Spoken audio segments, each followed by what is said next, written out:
Hello and welcome back to Bricking It, and this time we are back in the castle and we're going to be expanding and revising our library build. So let's get started. So our build begins with an 8x22 stud base. It's got the curved end, very similar to what we did on the Snape's office build. I'm just going to start off by tiling off the floor to give a wood floor effect.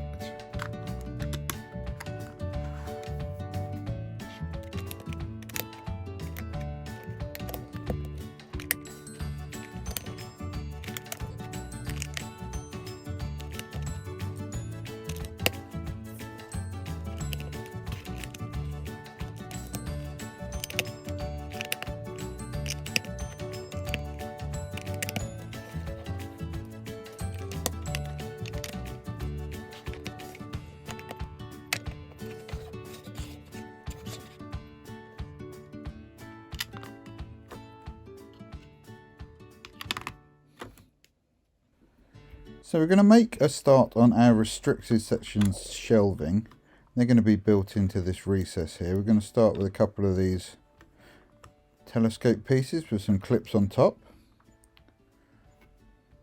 And of course I can't attach those either side because of the curve, so we're just going to use this 1x4 to hold them in.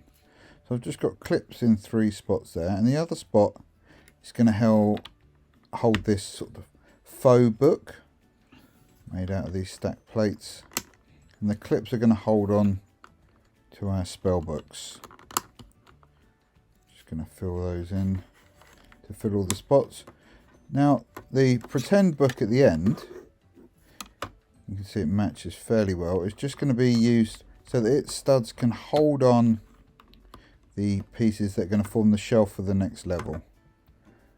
And on each of my levels we're going to be putting one of those faux books. Here's the next set of clips, just spaced out nicely so they can hold the books. And here's our fake book on this level, again just slotted in. Now it's not held in place until the next level goes on. We'll just clip in our books.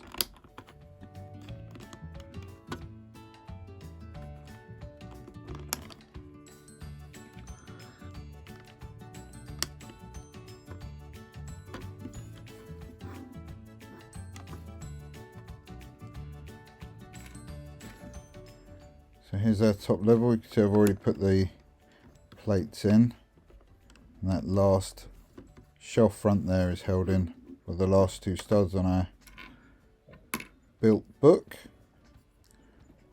And our last level, just decided to go a little bit more colourful with the built book, and I think I'm going to do the same with the other levels. But as this one is not holding anything at the top, we've just got it tiled off on the top there. And that's going to be our books for our restricted section. But obviously they can't just sit there full and sundry to get hold of, so we're going to need to build some chains to hold them in. And again, telescope pieces are going to be our friend here. A couple of these little bars, and they're going to hold a line of chain, and we're going to repeat that for each level of the shelves. So here's our remaining 2 pieces, and they all stack together.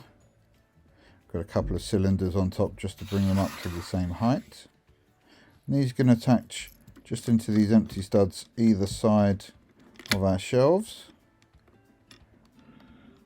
And that's going to give us a nice little alcove full of restricted books, so that our students can't go nuts with the dark magic.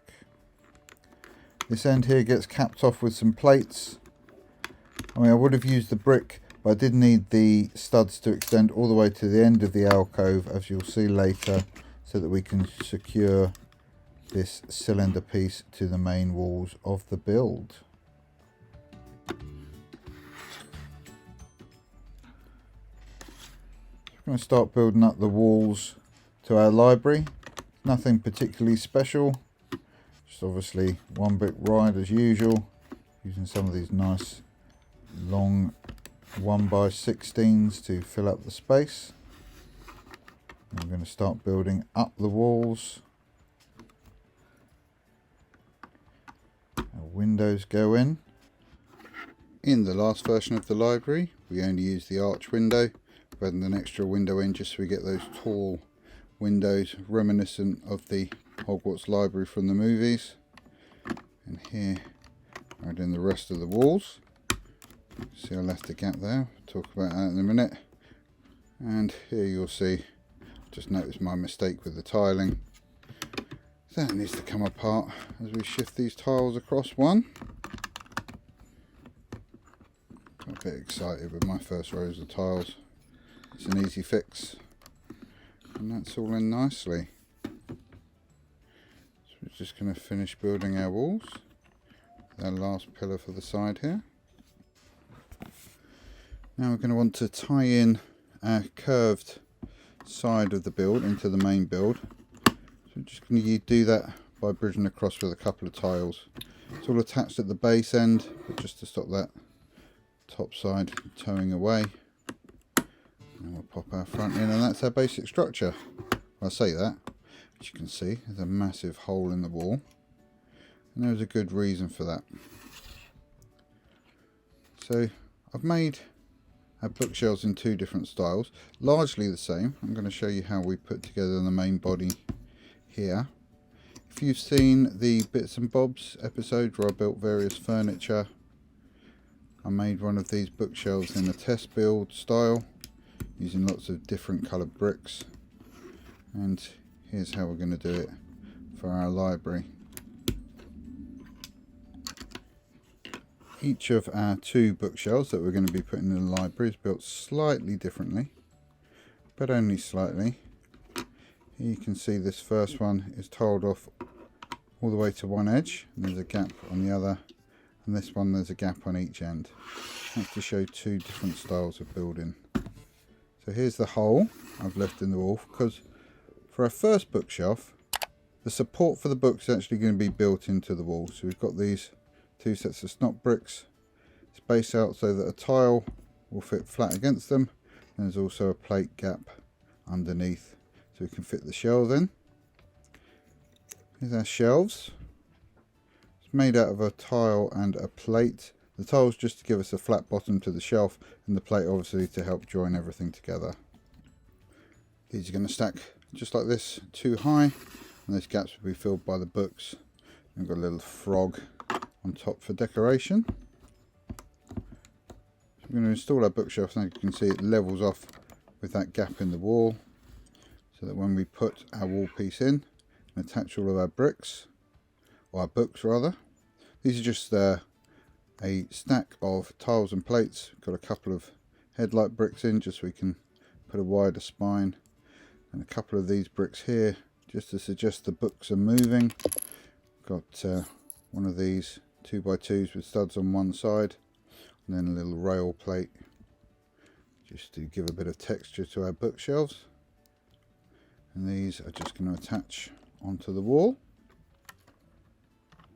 So we've got our row of books like that. Build on the end of our bookshelf, whack on our shelf, and there we go. So our first layer done. Then again, tiles and plates with a bit of interest in between, just so they've got a bit of variety. And as you can see, these don't quite come to the end of the shelf because I've put the studs that hold them all on as part of the wall. We're trying to make a row of plates across 5 studs worth of distance, and that math doesn't quite work out because you get 5 tiles every 2 studs, so it works better with 4. You'll see when we do the second one where I've actually integrated the snot bricks into the bookshelf, so it's all one piece. I've used colourful bricks just so they look like some more bricks to our shelf, and these ones, as we slot them in, you'll see they line up exactly because they're only bridging 4 studs worth of space, which means we use 10 plates, and that completely fills that hole. That's our first stack done. Pop our next shelf on top, and again, colourful stack of bricks, tiles and plates capped off at the top of our shelves. So although they are built in two slightly different styles, we get the same overall effect from both. Now with our build largely complete for now, we start adding in some minifigures. It's got Madam Pince and a student trying to get a book down from a high shelf.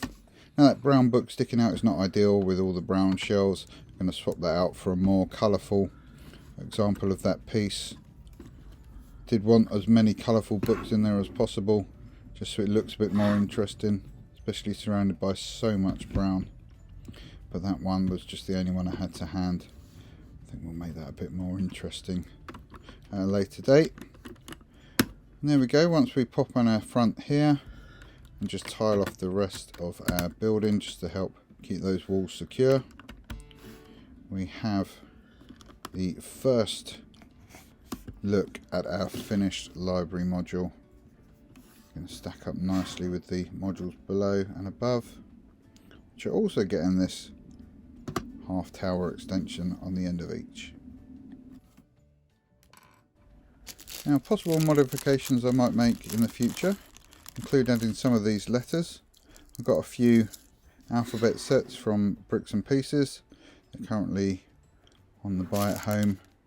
I was thinking of putting a snot brick on the end and possibly putting on a couple of letters just to show what stacks we're looking at. Here's our library empty. We've just got one last little piece of interest to add to our library. So I saw this on Instagram the other day. I'd seen it before, but it just reminded me what an excellent little detail this is for the library. Simply a transparent stud, one of the lanterns, and then a minifig hand. And of course, that gives us Harry under his invisibility cloak when he's looking into the restricted section of the library. Brilliant little idea for the library here, and I wish it had been mine. All credit to the person who came up with it. So there we have our Lego Hogwarts library mock. If you've enjoyed this video, please leave us a like. If you'd like to discuss the build, please leave a comment. Share this video with friends, and if you'd like to see more Hogwarts mock builds, then please subscribe to Bricking It. Bye bye.